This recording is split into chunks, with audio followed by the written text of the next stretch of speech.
You're not the only one that feels pressure. You're not the only one that worries about doing a good job when you're under pressure. We're going to talk about that. The book is based on that. My presentation is based on that. How can we be our best when it matters most? Hi, it's Peter Eelman at the MFG event.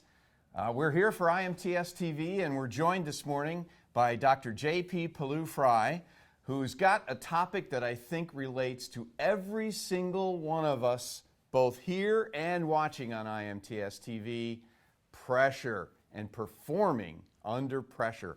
What a fascinating topic. And how do you even start with a topic like this? Well, you know, it's interesting. I run a leadership development company, and we aren't big, but we wanted to have a big impact. And so we looked at the research and we found that, you know, the start for us is pressure has an outsized influence. So we thought, okay, let's help people based on our research.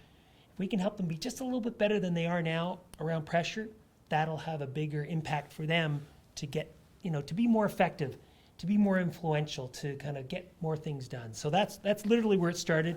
The book is based on a study of 12,000 people over 7 years, 50 countries. So fairly exhaustive, and you know, hopefully though, there's research, but there's ideas, you know, that people can take away and take action on.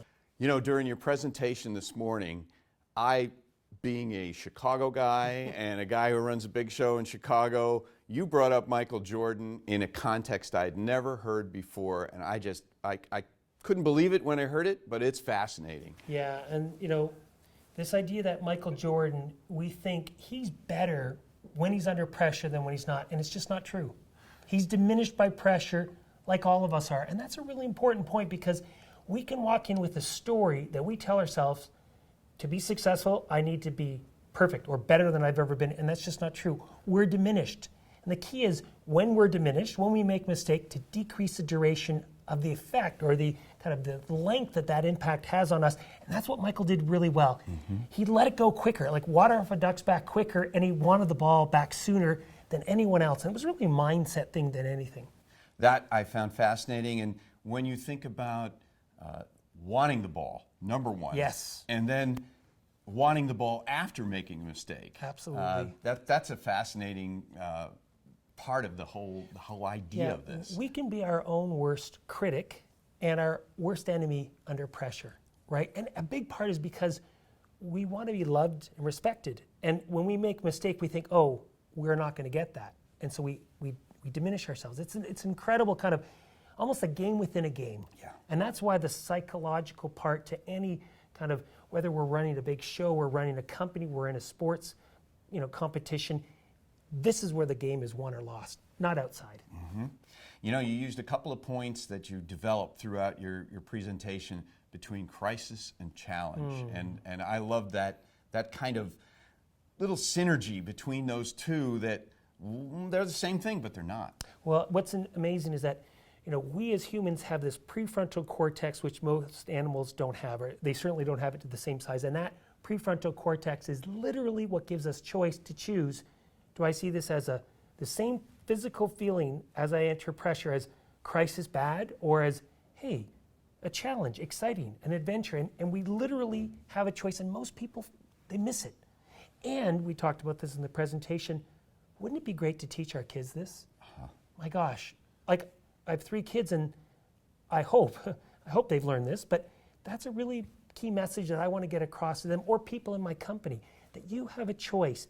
Are you going to see it as bad or as good? Are you going to see it as a crisis or a challenge? And it's absolutely within our, you know, choice. Speaking of kids, you had a great example of an SAT test that again, it's a difference in performance. Yes. I found it fascinating. Yeah.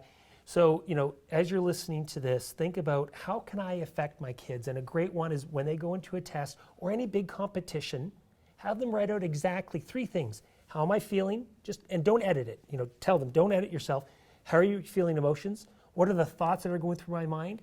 And then what are the physical sensations? Just write it all down, crumple it up and throw it away. And what's amazing is it increases our ability to perform in the moment, which is almost crazy, but it's true. This data tells us it's a great strategy. Performing under pressure. Not only was that the fascinating topic of today's talk by Dr. Pawliw-Fry, but it's also the topic of his book, Performing Under Pressure, The Science of Doing Your Best When It Matters Most. Now, how do we get a hold of this? Well, and find bookstores all over the world, online, on Audible, audio as well, and it's in 20 countries now, which is kind of exciting. So it's in Japanese and Korean and Swedish and Romanian, and that's the one I really wanted in my life, is to be published in Romanian, and now I am. Well, if you want it in English, go to those websites, grab the book, and enjoy your day. We're saying so long now from the MFG event on IMTS TV.